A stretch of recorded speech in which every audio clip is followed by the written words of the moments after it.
Wyoming ranchers are prepared to shoot on sight if Colorado wolves cross the state line. A judge orders an Arapaho couple accused of torturing their son to stay in jail. And Josh Allen gives a belated Christmas gift to a broken-hearted young Bills fan. We'll take a look at these stories and more today from Wyoming's largest news organization. I'm Wendy Kaur for Cowboy State Daily. Colorado released wolves earlier this month, many which have killed livestock in Oregon. Cowboy State Daily's Mark Hines reports that some Wyoming ranchers say the Cowboy State's shoot-on-sight wolf policy can protect ranches here, but the policies differ in each jurisdiction. A lot of sheep ranchers, especially, they'll run their flocks back and forth across the state line all year long. And so now they've got, in one state, the wolves pretty much have free rein. And in the other state, the wolves can be shot on sight. Colorado plans to keep a 60-mile buffer zone between its wolf release sites and the Wyoming state line, as well as its borders with other states and sovereign Native American tribal lands. A couple from Arapaho charged with locking up and torturing a 13-year-old boy over a period of weeks this fall waived their preliminary hearings in the U.S. District Court of Wyoming on Thursday. Cowboy State Daily's Dale Killingbeck reports that both Truman Sitting Eagle and Candace Van Fleet have been ordered to remain in jail pending trial. The defense attorney for Candace Van Fleet, also known as Candace Sitting Eagle, argued that she might be able to stay at her mother's home while her children that she has had with Sitting Eagle were being cared for by her mother. The judge said that did not sound like a viable option to him because those children could be witnesses at the trial. An evidentiary affidavit in the case says that the boy was beaten, locked in his room, and deprived of food for allegedly stealing food and taking it to his room. A retired attorney asking a state judge to remove Donald Trump from Wyoming's election ballot is now warning the judge that she could suffer death threats if she sides with him.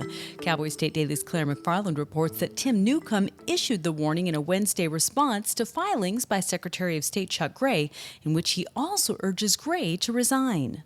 He accused Gray of stochastic terror and asked Gray to resign in disgrace. And then Gray, in a text to me on Thursday, said that the filing was a screed reflecting the ravings of a radical left-wing madman and another example of the tactics of lunatics of the radical left. Newcomb filed a petition last month asking the Albany County District Court judge to prevent former President Trump and U.S. Senator Cynthia Lummis from appearing on the state's election ballots ever again. I'll be back with more news right after this. The weather's turning oh so frightful this time of year, but those excavation projects, they will persevere. I'm Jan Warren for One Call of Wyoming, here to remind you that no matter how big or how small your digging project is, contacting 811 2 full business days before you begin is required by state law. So stay safe unwrapping presents, not utility lines. From all of us at One Call of Wyoming, happy holidays.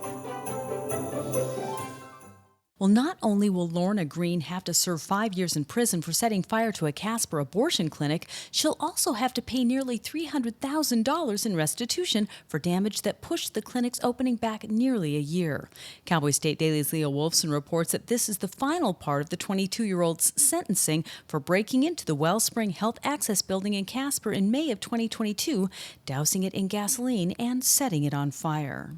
Green will have a lot of money to pay up once she gets out of prison. She's already been sentenced to 5 years. She won't be able to pay. As a prisoner, it's hard to make much income at all. So she'll have something to look forward to when she gets out. The parties that Green will have to pay include National General Insurance Company, the building's owner, and the president of the abortion clinic. And it looked as though former Wyoming Cowboys quarterback Josh Allen was unknowingly a Grinch to one young fan last weekend. Cowboy State Daily's Jimmy Orr reports that a 9-year-old Bills fan was attending the Buffalo Chargers game in Los Angeles and had made a handmade sign asking Allen to sign his jersey. And when Allen missed acknowledging him but tossed his hat to a kid nearby, Allen wanted to make it up to the young fan. A little 9-year-old named Ari, he was in tears that Josh didn't see him. However, Josh saw the video clip and reached out to Buffalo Bills PR group and said, could you try to track down this family? And they did. They tracked down the family and called him the very next day and apologized to him and said, I'm going to send you some stuff for Christmas. Is that okay? And of course, the kid was ecstatic.